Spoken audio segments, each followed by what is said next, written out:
Gentlelady from California, Ms. Torres, is recognized for the purpose of an amendment. Mr. Chairman, I ask that the reading be dispensed. Without objection, the reading of the amendment is dispensed with, and the gentlelady is recognized for remarks on her amendment. Mr. Chairman, my amendment is based on a simple American promise. America does not send people to die in failed states that they have never been to, don't speak the language, or have no way to survive in. This bill would allow us to negotiate third-party deportation agreements with countries so dangerous that our own State Department tells Americans do not travel. State Department's highest warning level 4 advisories, the highest danger level we issue, are reserved for nations where kidnapping, murder, and state-sponsored violence are daily realities. Who is going to tell Ms. Susie Q from Dublin that we are sending her to South Sudan, a country in active civil war where mass atrocities are ongoing and our own State Department evacuated all non-essential personnel? Who is going to tell her American citizen children that their mom is being deported to a country where ethnic cleansing and mass rape are documented by the UN? A country she has never been to and where she does not speak the language. Countries where our own diplomatic personnel cannot safely operate. Countries where American tourists are warned they may never come home from. And this administration wants to send vulnerable people there. Afghanistan, Haiti, Cuba. Which country will Trump send people to next, I ask you? And we are allowing hard-earned taxpayers' dollars to fund these negotiations and transfers. This isn't border security, it's a death sentence with a diplomatic stamp. My amendment is straightforward. No federal funds can be used to negotiate third-party country deportation deals with any country that has earned our government's highest do not travel warning. So it doesn't stop normal deportations, only third-party country transfers where you are sending someone to a place they are not from, they have never been to, and they have no ties to. If it's the highest level do not travel warning, then we shouldn't be using taxpayers' dollars to send people there. This amendment protects both our values and our security. When we send people to failed states, we don't solve immigration. We create victims of human trafficking. We strengthen criminal networks. We destabilize entire regions and turn the world against us. I urge my colleagues to support my amendment. Let's not use American hard-earned taxpayer dollars to send human beings into war zones they've never been to and call it immigration policy. And I yield back.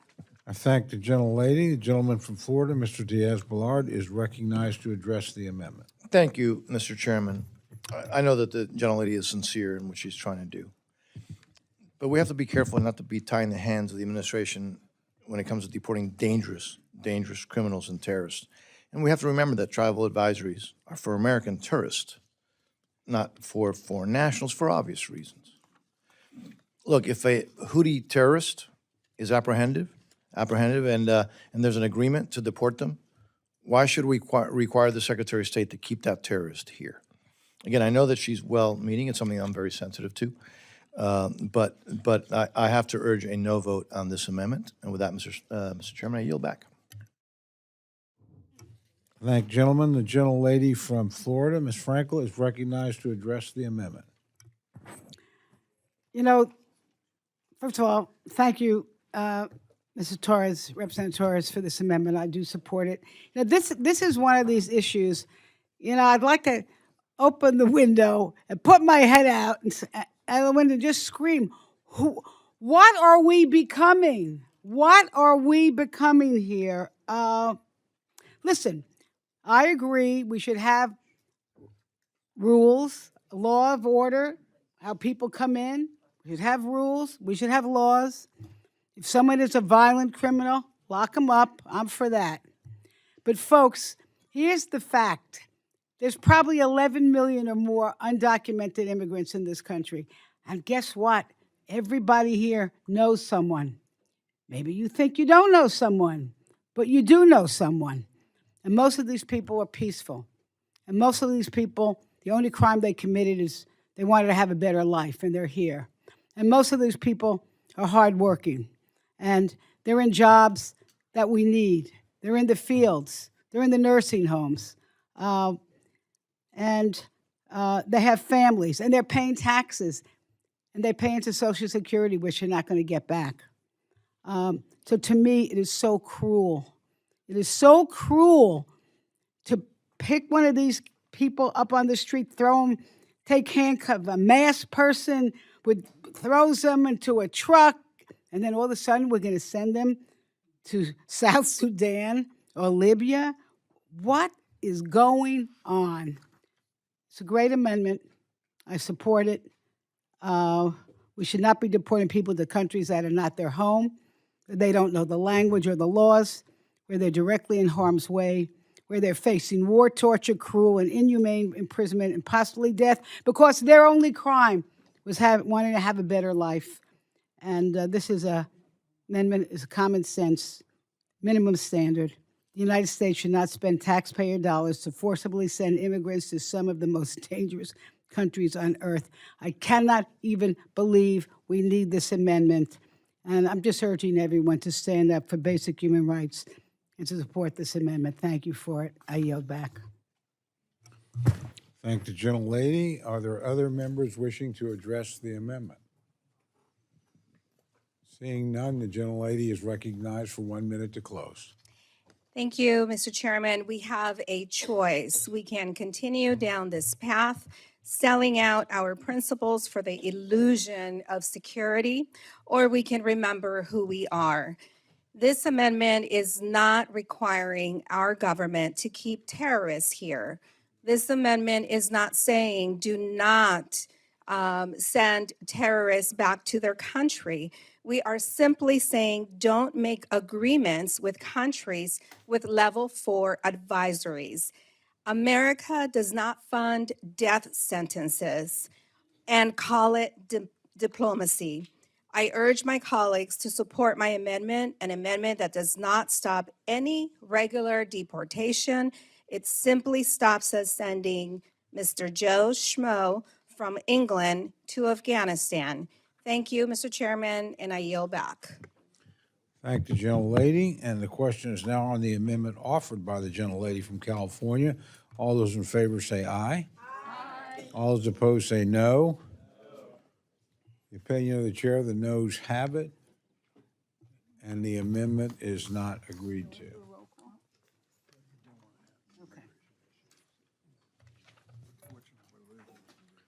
Gentlelady from California, Ms. Torres, is recognized for an amendment. Thank you, Chairman. I ask unanimous consent to dispense with the reading of the Without amendment. objection, the reading of the amendment is dispensed with. The gentlelady is recognized for remarks on her amendment. Mr. Chairman, I rise to offer an amendment, the release, the MS-13 files amendment. For months, this administration has been cutting deals in the shadows with El Salvador. President Bukele, a man our own Justice Department alleges has partnerships with MS-13 gang leaders. Secret agreements, backroom negotiations, taxpayer-funded arrangements we are not allowed to see. What exactly are we buying with hard-earned American taxpayers' dollars? My amendment demands transparency before we hand over another dime. It requires the State Department to disclose to this committee all diplomatic agreements with El Salvador involving the imprisonment of U.S. citizens, the transfer of MS-13 prisoners, and any other secret deals this administration has been making, so that this committee can conduct appropriate oversight. We also demand an Inspector General investigation into Bukele's alleged MS-13 connections and how they impact American security.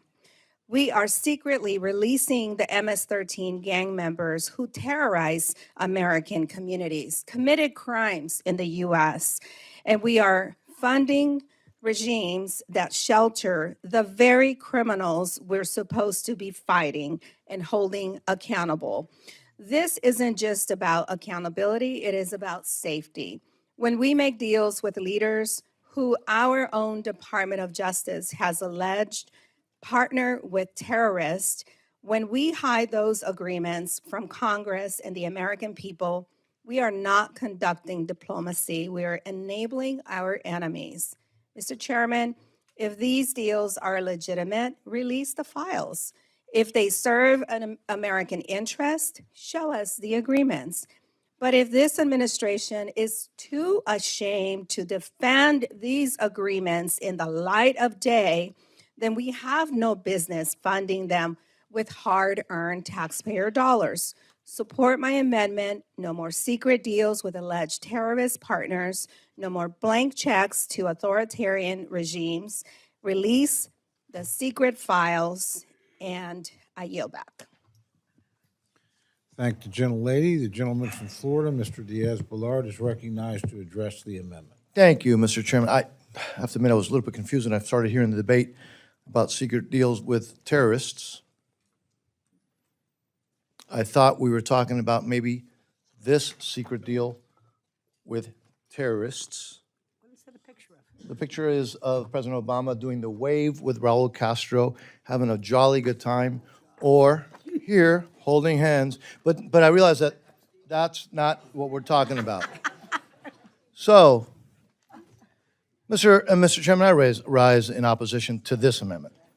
Look, as the Secretary of State has said, if Salvador wants to be helpful to the United States and our national security by accepting dangerous criminals, great. I don't support making it more difficult to deport dangerous, whether it's gang members, by the way, who should have never been allowed to come into the United States in the first place, or members of Tren de Aragua who should have never been allowed to come into the United States in the first place. Making it more difficult to deport those folks, I don't think is good for our national security and for our communities. And therefore, for that reason and many others, I urge a no vote on this amendment, and I yield back, Mr. Chairman. I thank the gentleman. The gentlelady from Florida, Ms. Frankel, is recognized to address the amendment. Mr. Chair, if this amendment is about releasing files, I'm all for that. And I yield back.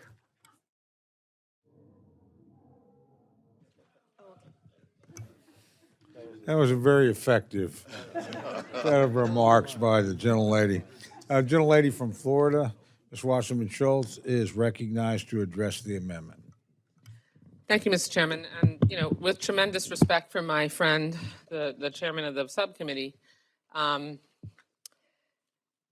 comparison is in no way, and I opposed that relationship.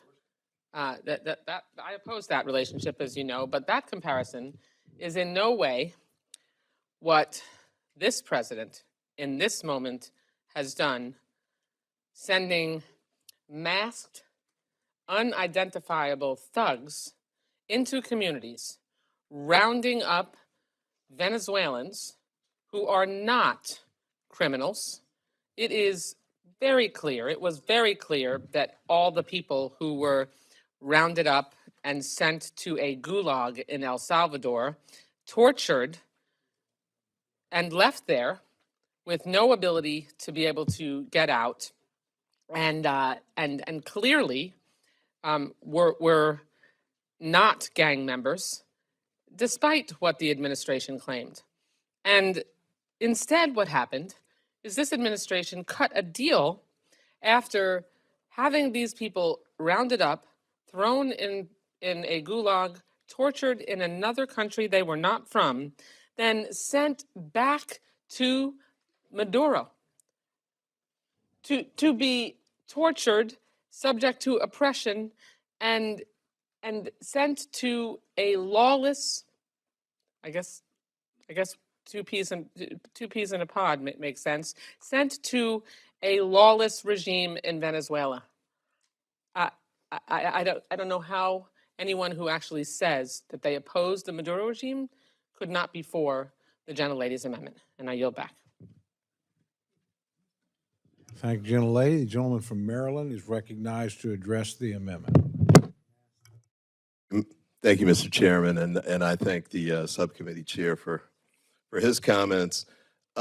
Just a couple quick things on this. One is that there is some sort of agreement between the United States and El Salvador that the United States is receiving some amount of money in exchange for imprisoning people down there.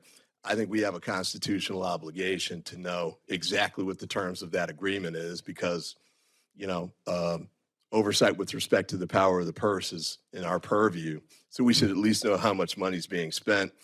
And in particular, we should know exactly what it's being spent for. The Trump administration, Kilmar Abrego Garcia was from my district. Apparently he's coming home to my district soon based on what just happened with the federal district court in Tennessee. But, you know, the Trump administration was saying they can't send him back. And so part of what I was thinking was, if we've got a contractual arrangement with a foreign country where we're sending people down there, how can we have an agreement where we can't bring them back if we want to or need to have them come back? And this sort of spins out for me when I was a local prosecutor. It's called State's Attorney in Maryland. We had MS-13 prosecutions that we did quite a few of. In fact, so many of them, we ended up working with the Maryland U.S. Attorney to put a RICO case together. And that U.S. Attorney at the time was Rod Rosenstein, who later became the Trump Attorney General. And we prosecuted 23 MS-13 gang members. Now, a couple things to pay attention to here. We didn't deport these guys before we prosecuted them. We prosecuted them first. You indict them, you try them, you convict them, you sentence them. You don't deport them until after they serve their sentence. So the guys that we convicted 20 plus years ago are still in jail in the United States. Now, the Trump administration keeps telling us there's all these MS-13 guys running around. They charge them, like Kilmar, the guy who was just sent back to the state of Maryland by the federal district court in Tennessee. Apparently that judge, or the two judges that looked at it, didn't really think he was some kind of top-ranking MS-13 official, because if they had, they would have held him until trial. So we keep hearing this from the Trump administration, but the guys they keep bringing in and identifying in this way, and I think you just tapped in a little of that with respect to the terrorist stuff, judges don't seem to agree with that. The flip side of that's kind of interesting. I've got an article here. New York Times, Trump vowed to dismantle MS-13. His deal with Bukele threatens that effort. Bukele is the president of El Salvador. The interesting thing about this article is there's a RICO case moving forward in New York City against MS-13, and they're ready to go to trial. This was a task force that was put together during the first Trump administration. They indicted these guys. Some of them they had to extradite from Mexico and other countries. These are people who have bodies on their resume. They've committed murder and the like, narco-terrorism and the like. For some reason, Bukele called Trump and said, I want two of these guys back. And Trump agreed to send one of them back to drop all of the charges against this guy and send him back to El Salvador. There's another one where it's pending. They're trying to litigate it out. But the question that arose was, why in the world would Trump want to drop RICO charges against one of the legitimately top officials in MS-13 to send him back to Bukele?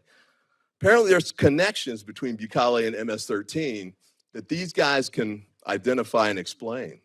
And Bukele doesn't want that to come out, so he's having them sent back. So at the end of the day, we should support this amendment because we ought to know what's going on with this. Right now, our best shot at figuring it out is reading the New York Times. I had a chance when I went to El Salvador 2 months ago. I met with some of the reporters down there before one got arrested 3 days before I got there, just coincidentally, I suppose, and a couple of others are now in exile. But at the end of the day, shouldn't we know what they're doing with the money we're sending down there? Because part of the allegation is Bukale's using this money with respect to MS-13. Shouldn't we know?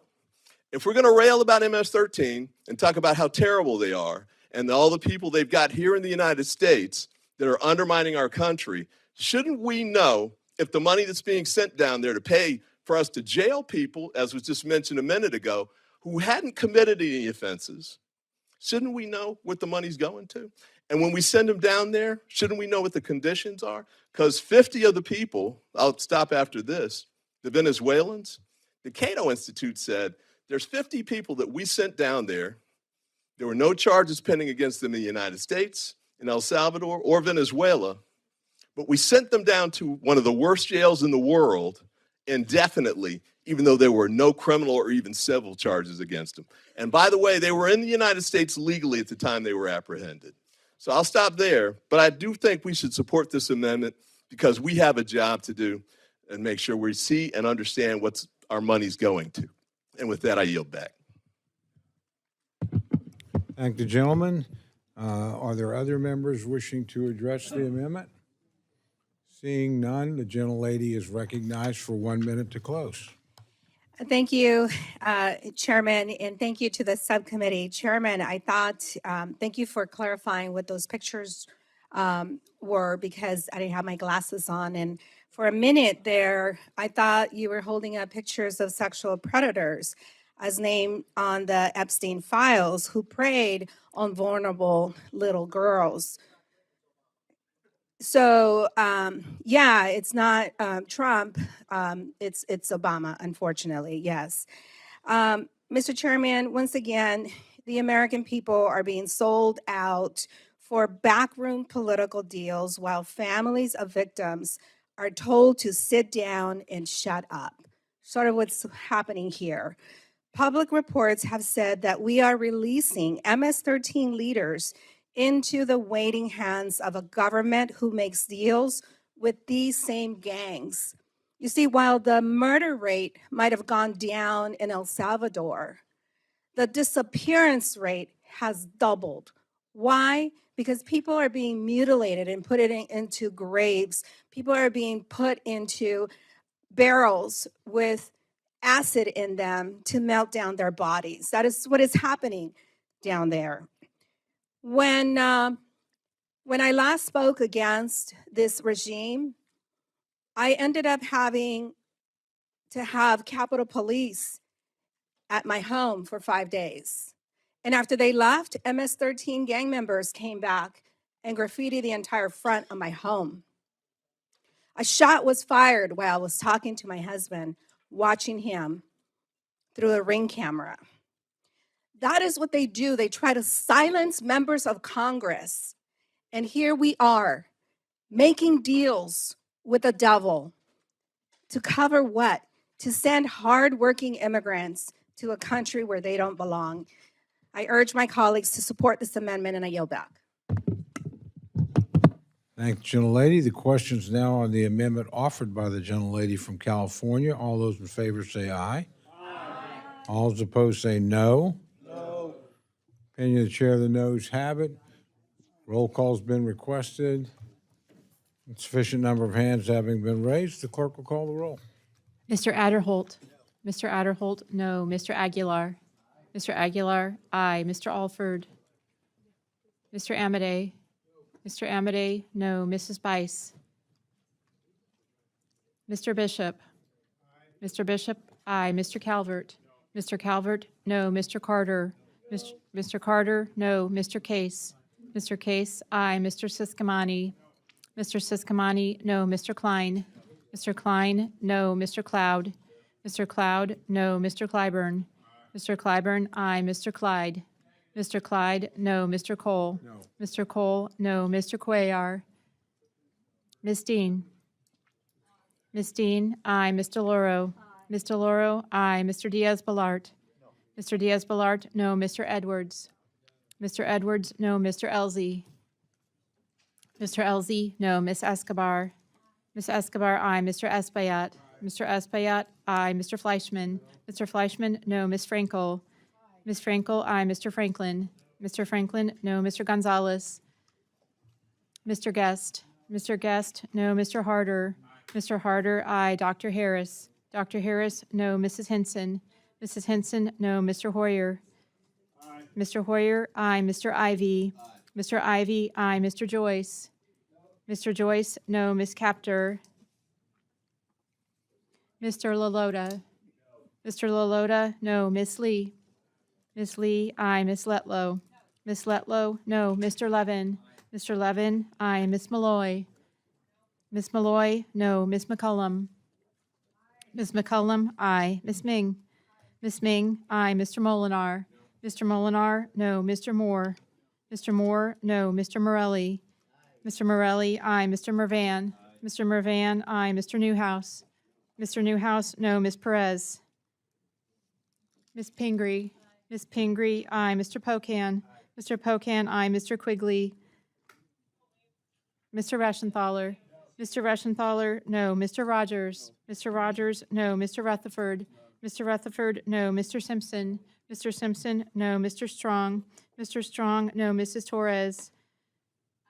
Mrs. Torres, aye. Ms. Underwood. Ms. Underwood, aye. Mr. Valadeo. Mr. Valadeo, no. Ms. Wasserman Schultz. Ms. Wasserman Schultz, aye. Mrs. Watson Coleman. Mrs. Watson Coleman, aye. Mr. Womack.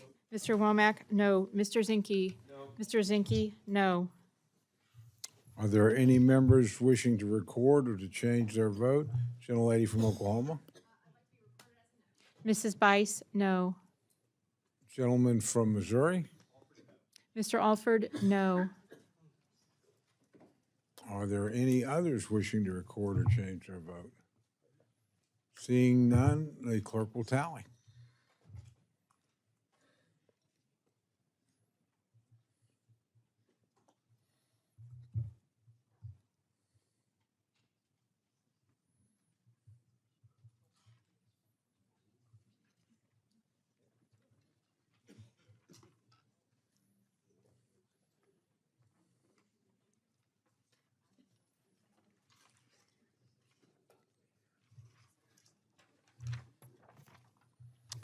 On this vote, the ayes are 24, the noes are 34. The amendment is not adopted.